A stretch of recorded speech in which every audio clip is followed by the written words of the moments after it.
Open up a tab, grab a seat, and pour a pint. It's time for the Beer Guys Radio Show. You want free beer? Go to the brewery. Dedicated to the art, science, and enjoyment of craft beer. Yo, what's wrong with the beer we got? Now, here are your hosts, Tim Dennis and Aaron Williams. Okay, so Tim Dennis, Aaron Williams with the Beer Guys Radio Show. We're here. We're with Nick Purdy of Wild Heaven. It's just casual conversation. We'll probably transcribe this for some notes. Maybe. We'll think about that. We'll see exactly. how it goes. But, Nick, so big announcement from you here recently. So, another brewery. Yeah, another brewery. We waited until the Senate here in the state of Georgia voted on SB 85, finally giving us, as the 50th state in the country, the right to do direct sales in our brewery. And we knew we were going to be expanding, and because of that law, we decided to do it in a second location rather than just expand at our original location in Avondale Estates, which we'll be keeping. But yes, we announced a new facility on the West End Beltline Trail here at the Atlanta Beltline that's going to open later in 2018 or 17, and then our brewery would open in 2018. Okay. Now you're in the Lee and White development over there. Yep. For those that don't know, kind of becoming a little culinary beer destination. Yeah, our good friends at Monday Night Brewing will be more or less right next door. There's a brew pub going in there, and then Due South Pickles, Honeysuckle Gelato, and Southern Aged Cheese. Yeah. And there may be a thing with a distillery that I'm not allowed to talk about, but okay. There's some cool stuff. It should be a destination, and unlike all of the East Side Beltline Trail, there's a huge parking area.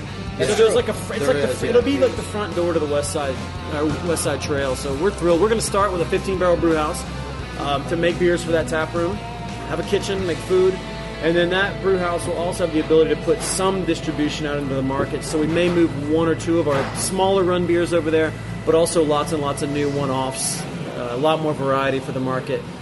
Avondale, where our 30-barrel brew house is, we'll keep making the main beers there. Yeah. And then as soon as we can, probably within about a year after opening, we would be adding a 60-barrel brew house. Okay.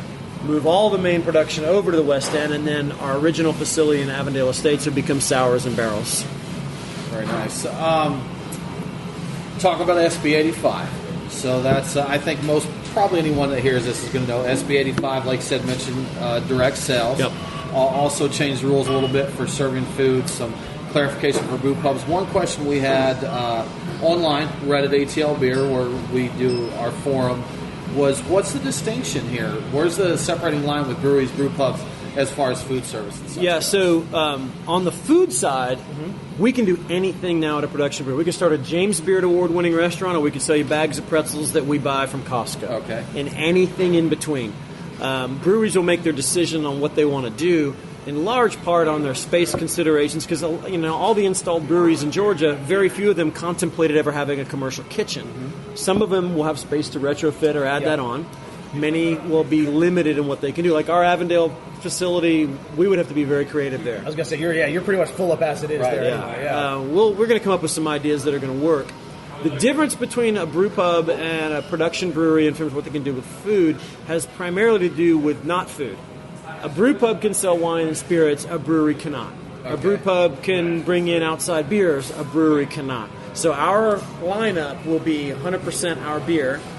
The advantage, though, that we have is, unlike a brew pub, we don't have the 50-50 food alcohol requirement, which is kind of great. So we can focus on what we mostly do, beer, but we can add a neat, interesting food component. Still some definite distinctions between the two. Absolutely. It's not like this new law made them, just the same. Yeah, if your big group of 20 just wants a place to go out and somebody says, well, let's just go over to the brewery, somebody in that group, unless it was intended to be a beer outing, is going to be frustrated that they wouldn't be able to get a gin and tonic or a bourbon or a glass of red wine. You go to the Wrecking Bar or to Five Seasons or to Max Lagers, you're going to have all those full options. And so a brewery will never really replace a brew pub, but any brew pub owner would tell you the same thing. We're a restaurant. Yeah. Right. And we will do food, but to go as far as to call us a restaurant might be pushing it. Okay. SB 85, again, we know this was kind of the crux of your announcement was timed as soon as we found out that it passed. Yeah, we literally waited for the vote, and then I So- drove down to Midtown to sign the letter of intent 3 hours later, and our press release went out about an hour and a half after that. Awesome. Yeah. And our message was to the legislators as much as anything. We wanted them to see very, very clearly a linkage between investment in Georgia and these sorts of freedoms that we've been saying for so long aren't even really debatable, or shouldn't have been. No. This is we're American manufacturing, which we've heard in the political world. Of course. We kind of need more of. Sure. And so we're like, hey, we're manufacturing, we generate tourism, we pay excise taxes. Also, we're fun. All we're asking is that if you walk in our doors, you can take something home, and you can consume what we've got. We don't want to replace 3-tier. We don't want to get rid of distributors. I don't want to be in distribution. I don't even want self-distribution. I was gonna say, that's the last thing you want is to deal with a fleet of trucks. Right I know. Right? Yeah, Exactly. I'm like, I don't want bars that didn't do good ordering that week to call me on Friday right before Run I'm me supposed to over go some beer. run me over some beer, and you risk losing the tap if you can't do it. So distributors play it. Now, not every brewery agrees with what I'm saying now. This is a topic where maybe the opinions get a little bit more diverse. Sure, right. Personally, Because there are some states that do self-distribution, and the breweries do load up a cargo van. yeah, run it and maybe to they their serve like their home so, county, and then it right. gets out after that.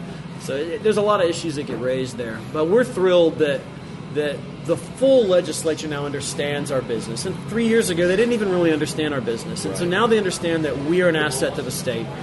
We got a chance to spend a few minutes with the lieutenant governor at a reception the day after the bill passed, and he said, "Hearing our story made his night." And so that was a cool moment. We just wanted to know, hey, what you guys do is not theoretical; it matters. Yeah. Sure. I mean, a lot of people think, we worked a lot through Beer Guys Radio and also through ATL Beer to spread the grassroots awareness. And of by this. the way, So- it wouldn't have happened without that kind of work. And you guys should pat yourselves on the back for that. Because while we never brought the money to the political equation that I'm not even going to say other side, just that other people brought to the equation to push a different idea, we did bring voters. Yeah. And that was the way we were able, I think, to move folks a little bit as they realize it's just a bad look. Yeah. Being in the beer community, most people in the beer community are intimately aware of how this stuff works because we take passion in it. But you step out of our small little circle, and a lot of people had no idea these were the way the laws were. When someone would hear this that wasn't a part necessarily of the beer community, they're like, well, that doesn't make any sense. No one has ever said, So- oh, well, that's how it ought to be. Yeah. Right, exactly. Yeah, you got friends from out of town. They come in and they want to go to a brewery. And I'm like, sure. And they walk up, say, "Can I buy a pint?" And they're like, "Well, no, you have to do." And they're like, "This is the No, dumbest I get thing a ever." phone call almost every day asking about how they can come get a keg for their party, and it's like, yeah, sorry, call Yeah. Ale, yeah, Still call, can't- call still Greens on can't. Bonds. No, That's do right. that one. That's right. So, But yeah. we're getting there, so that's always Yeah, good. sure. So now again, going back to the west side and going back to your new facility that you've got there, what are some of the plans that you want to do? What are some of the things that this will allow you to do that you haven't been able to do Yeah, before? so like for example, right now, we're working pretty hard on our first double IPA release. It'll be probably in early June, let's say. And it would be much more fun if we could put out a new one every few weeks and let people come and try it out. I mean, I think what makes a tap room really fun is to get things in the tap room that you don't necessarily find at your local store. Yeah. So, I'm really excited about Eric, my partner Eric Johnson, who you guys have had on. You guys know he's like crazy genius, unbelievably creative, and I want to take all restraints off of him and say, you go nuts, man. Anything you can think of, try it, make some of it, we'll put it in the tap room. If we have to pour out 10 kegs of beer because you screwed up, I want the other 9 batches of interesting stuff that you do because you made that crazy experiment. Yeah. The fact is that I haven't really tasted many things from him I didn't want to drink a lot of. So I think that's one thing. I'd like us to see us develop a few beers that are daily beers that aren't ones meant for distribution. So these would be taproom regular beers. So maybe, I don't see us ever distributing a Kolsch, for example. Just to throw one style out. Sure. There's a good local brewery, Eventide, that makes a Kolsch a lot of people drink, and so it's not a big style. But maybe we like to try a Kolsch. But maybe it would be something fun to put on in a tasting room. And I'm not saying we will. No. But just as an example, we don't make a dry Irish stout. I doubt we would ever distribute a dry Irish stout. But a lot of people love that style. They've had Guinness for years. Maybe our West End location has a stout on the menu all the time that you can only ever get there. That's a good reason to come out. And that's something you can do with the seasons or with the holidays. Do a dry Irish stout around St. Patrick's Day or what have you. So something that may not be feasible under the current laws. You can have your old laws, but they're still current. You can have your mix of tourists and regulars. Yeah. So your regulars, maybe they don't even care, but maybe they do. Maybe they just want a little bit of variety. Your tourists, they've probably picked you out of a list of a lot of breweries to come to that day. So you should give them a good reason to do so. Yeah. And that's one way to do it. And again, it kind of unleashes, like you said, your brewmaster's creativity. You can do a smash and do just a bunch of different hops and throw that in there and see what happens. And just kind of, as opposed to cranking out your core beers 3 shifts like you guys have had to do at your current facility. Right. That's it. Is there? You mentioned earlier that if SB 85 had not passed, you were still looking to expand there in Avondale? Yeah, probably what we would have done is just figured out a way to add some capacity. There's a way we could build an additional building there, or at minimum put a bunch of tanks outside. Yeah. Okay. And that would have made sense. And it's not impossible that we might still do that, although because we're going to try to shift that facility to barrels and sours, I doubt we really need to. But yeah, this opportunity, plus, look, we've all lived here in Atlanta and see the unbelievable magic that the Beltline is. Oh, yeah. The opportunity to be on the Beltline frontage, even if I expect the West Side Trail to be a third to 45% of the traffic of the East Side Trail. I don't have any illusions of Ponce City Market and where Mitch Steele's brewery is going to be across the street there. Like, I don't have any illusions that it's going to be anything like that. But you know what? The rental rate over there is really good, and it would be a decent rental rate without the Beltline. Yeah. So you add the two together, and then the community that's being built. It was just an absolute no-brainer. We feel really, really lucky to have the opportunity to do this. Well, that's something we've talked about a few times, is breweries will go into an area. A brewery doesn't necessarily look for a high-traffic area and go in there and say, this is where we want to be. Some do. But a lot of breweries go into an area and make themselves go into cheap real estate. And, even back in the day, Sweetwater, where their location is, they went in there and they turned that into something.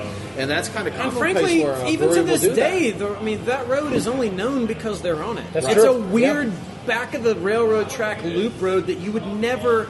You don't go down that road for anything other than to go to something on that road. I always think I'm getting lost whenever I go to Sweetwater. I'm like, did I pass it? I'm like, oh no, there it is. Because it's always you almost can't miss it, which is beautiful for them. Yeah. But yeah, even Sweetwater they're on no thoroughfare. Right. Yeah, they're not.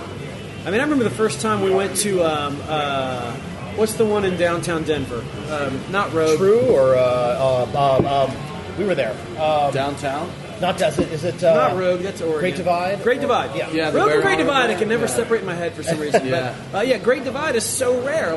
They're a well-known national brewery, but they actually are right in the middle of downtown, and it's incredible. And when I was there for the first time, I was thinking to myself, I don't think I've ever been to a non-brew pub this close to the center of a decent-sized city. Yeah. We heard a story about that area off the direct topic, but that area I think is called Rhino, River North or whatever, where Great Divide is. And there was a brewery called Rhino Brewing or something along those lines. They actually got priced out of the neighborhood. They started it, but it moved up to where it did become, the more expensive. They were one that went in there and said, hey, we'll go into this. There's nothing else here right now. But then got priced out of the neighborhood as it started becoming more popular. Yeah, that's totally believable. And, we're all taking a chance on the West Side Trail. There's nothing over there right now. No. There's nothing. Especially now with these 6 dozen socks for $9.99. Yeah, the sock man is business, man. Exactly. No, but for anyone listening, I am sure that almost none of you have ever been within a mile of this facility.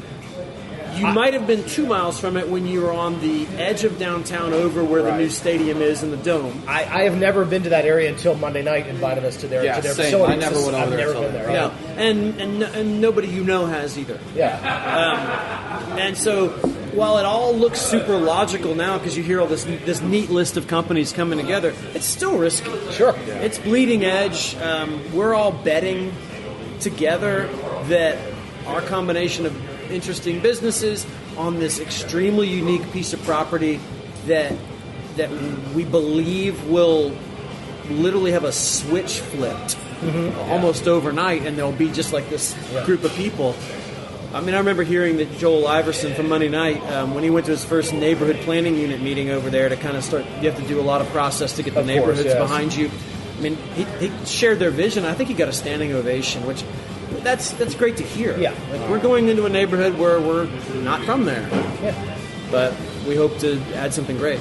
And the developer there, I remember a couple years ago when the Lee and White development came to be, for lack of a better term, he said these locations would be good for a brewery. I mean, the developer wanted to develop that into a destination type area. Yeah. So it's, they had a good vision, and he's putting his money where his mouth is. I mean, he's doing deal. He has done deals. I can only speak to our deal. Sure. All I can tell you is he made it very difficult to say no. And we remained in conversations with other facilities and properties and developments up until the day we signed our letter of intent. And there are other really cool things happening in Atlanta. I mean, we looked at Assembly over there where the old GM plant is, and they really would love an anchor brewery in there. Sure. And that's a much higher traffic part of town. But something about the Lee and White development it just felt like us. Mm-hmm. Just the building, we walk around it and like it's old and janky, but we have a very clear vision of every part of every square inch of the building. We know what we're going to do. Yeah. And we just felt very, very comfortable there. When I saw one of the pictures, it was Eric talking about the space. And if I recognize it correct, I know you go down kind of a long open area, and there's like a ramp up, and that's where Monday night is. So you guys are going to be in pretty close proximity to each other. Oh, right? Their front door and our front door, they're not 200 feet apart. Yeah. And in fact, there'll be a path that comes off the belt line and kind of arrives at sort of the middle point between our two front doors. Okay. So you will have this choice to make. Do I go right to Monday night or left to Wild Heaven? You guys should make it like the aquarium in Chattanooga. They kind of have a walk-through trail that takes you through the whole thing. That's what you guys should do. Just do a trail that takes you through one brewery, loops you around. There you go. Or just take the red pill or the blue pill. Which one do you want to go with each way? It's gonna. I mean, I can't wait to spend afternoons there. We've already been there in the afternoon when the sun's going down over the belt line. It's actually beautiful, and there's a little water feature, and obviously there's a lot of trees and plantings that they're doing, and we have a vision for a really large patio deck area with underneath the trees, so you have the sun coming through the trees. So nice. An outdoor bar. You don't even have to go all the way inside the facility to get your next beer or whatever. And it's I just cannot wait for that moment of sitting out on that deck or on that patio. And it really speaks to the transformation of Atlanta. I've lived here. We both lived here for about 16, 17 years now. We're such a bedroom community, and to have something in town to kind of create that sense of community.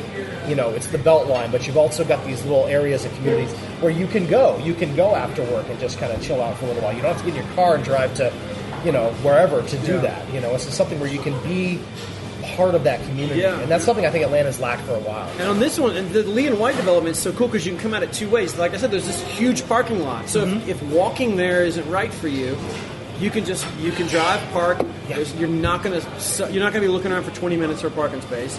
Or if you're on the Beltline and you are a mile up the road, but you just went out jogging, you're like, I think I will have a beer before I go home. There you go. Yes. God bless you. Come on in. We've got you. Or plan your jog around the brewery. Yeah. Run in there, get your beer, run it off on your way back. So you can come at it from either side. Exactly, it's great. And we're not far from a MARTA spot. And then now it's a few years out. But the light, I guess it's. I think it's a light rail. It's a light rail that's going to go. It's actually going to go along. It's going to pass right in front of us. Yeah. And there'll be a new MARTA stop. So, let's have this conversation again in 10 years, and I imagine we're going to be minds blown at what's over there. It's fun to see what develops there. So yeah. So speaking of your beers, we're here at the Border Beer Bar, by the way. The which beer bar? Porter. The Porter Beer Bar. I didn't say Border. I thought you did. I'm sorry. I was sounded like Border. That's right. Maybe it did. So I may have had a couple beers before this. So it's okay. But we're at the Porter Beer Bar, and I'm sipping Wild Heaven's emergency drinking beer, EDB. EDB, the beloved EDB. The beer. So Al Sharpton shared something with us a couple weeks ago that you shared with him. And we were just talking about that. You said maybe, maybe not. We'll see. Well, we're doing a watermelon EDB. Watermelon emergency drinking beer is definitely coming out in draft. Okay. So, in fact, we've already made the first batch of it. It's shipping next week, and it is incredible. And what's unique about our watermelon beer is it's made with watermelons we cut and hand juiced. That takes a long time. See, that's the low man on the totem pole's job, right? Yes. There's a team effort. We actually, for this batch, had to juice more than a pallet of watermelons. Wow. And Eric, my partner, I love it. He's if you don't know this, there's actually a thing called super tasters. I do. You ever heard this term? Yeah. They Might Be Giants has a song about super tasters, but Eric actually is one. It's where basically taste is amplified in your mouth. And so when you and I drink a beer, maybe can come up with 4 or 5 little notes of flavors we're picking up. He'll get like 15. It's ridiculous. Wow.